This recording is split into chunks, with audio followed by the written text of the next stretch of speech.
बिहार में अगर रॉब वाली नौकरी चाहिए तो कहते हैं कि दो ही रास्ते हैं, या तो नेता बन जाइए या फिर बिहार सीजीएल निकालकर सचिवालय सहायक बन जाइए। तो आज हम वही गर्दा स्ट्रैटेजी लेकर आए हैं जो किसी भी एस्पिरेंट को जीरो से सीधे पटना सचिवालय की कुर्सी तक पहुंचा सकती है। चलिए इस पूरे रोडमैप को समझते हैं। अक्सर सुनने में आता है कि बीएसएससी में बहुत भीड़ है, कंपटीशन बहुत टफ है। लेकिन एक बात साफ है, भीड़ सिर्फ उन लोगों के लिए है जिनके पास कोई सॉलिड प्लान नहीं होता। और ये जो हम डिस्कस करने वाले हैं, ये वही प्लान है जो किसी को भी उस भीड़ से बिल्कुल अलग खड़ा कर देगा। तो देखिए, आज हम 6 हिस्सों में पूरी रणनीति को डिकोड करेंगे।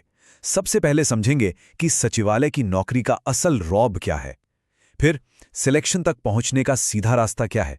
तीसरा, एग्जाम में मास्टरी करने की 3 पिलर स्ट्रैटेजी। चौथा, वो गर्दा बुकलिस्ट जिससे बाहर कुछ नहीं आएगा।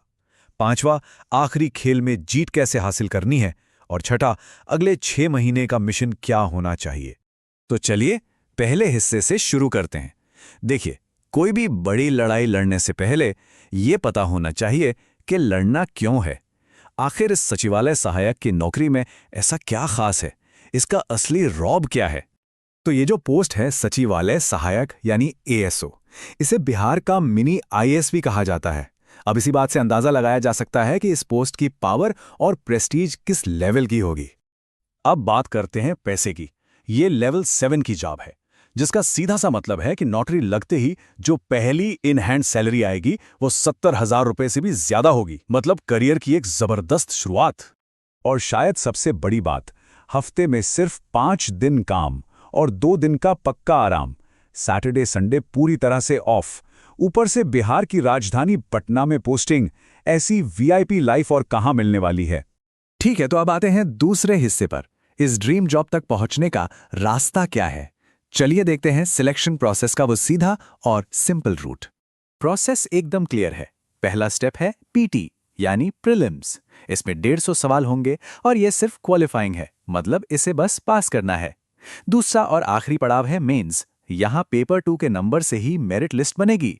और सबसे अच्छी बात क्या है, कोई इंटरव्यू का लफड़ा ही नहीं है। सीधा नंबर लाइए और नौकरी पाइए।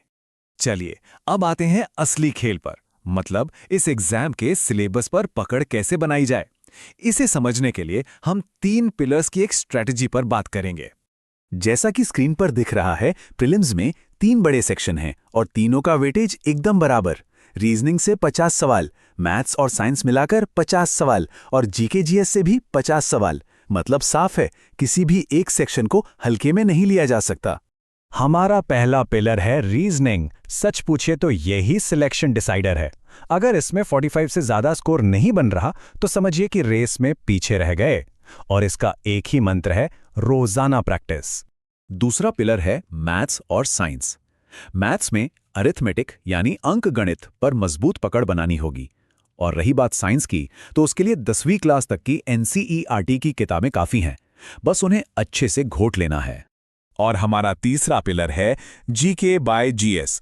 ये असली गेम चेंजर है, क्योंकि ज्यादातर लोग यही मात खाते हैं। इसमें बिहार स्पेशल और करंट अफेयर्स को भूलकर भी इग्नोर नहीं करना है। यही वो सेक्शन है जो मेरिट में बड़ा अंतर पैदा करता है। अब बात आती है किताबों की। तो देखिए, किताबों का पहाड़ नहीं बनाना है, बस कुछ गिनी चुनी किताबें हैं और वही इस एग्जाम के लिए काफी हैं। ये रही वो गर्दा बुक शेल्फ। जीके और साइंस के लिए लूसेंट या स्पीडी से बेहतर कुछ नहीं। बिहार स्पेशल के लिए केबीसी नैनो या इम्तियाज अहमद की किताब पकड़ लीजिए।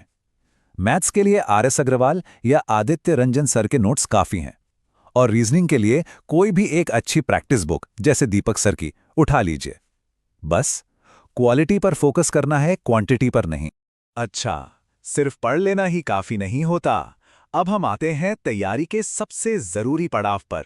इसे हम कहेंगे आखिरी खेला, यानी कि जो कुछ भी पढ़ा है उसे सिलेक्शन में कैसे बदलना है।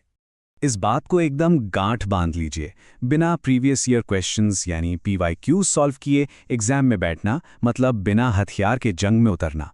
बीएसएससी के पैटर्न को समझने का इससे अच्छा तरीका कोई नहीं है। पीवाईक्यू सॉल्व करना मतलब बीएसएससी की ही गेम बुक से खेलना। और तैयारी को जो फाइनल टच देगा वो है मॉक टेस्ट। हफ्ते में कम से कम 2 मॉक टेस्ट तो लगाने ही हैं, लेकिन उससे भी ज्यादा जरूरी है अपनी हर एक गलती का एनालिसिस करना, ये पता लगाना कि गलती हो कहाँ रही है। जिस दिन ये समझ आ गया, सिलेक्शन पक्का है। और अब हम आ गए हैं अपने आखिरी हिस्से पर। ये है अगले 6 महीने का मिशन। ये एक फाइनल कॉल टू एक्शन है। देखिए, बिहार CGL4 जैसे मौके बार बार नहीं आते। ये किसी की भी जिंदगी बदल सकते हैं। तो बस अगले 6 महीने के लिए अंडरग्राउंड हो जाइए और जमकर मेहनत कीजिए। दुनियादारी, रिश्तेदारी सब भूलकर सिर्फ और सिर्फ पढ़ाई पर फोकस।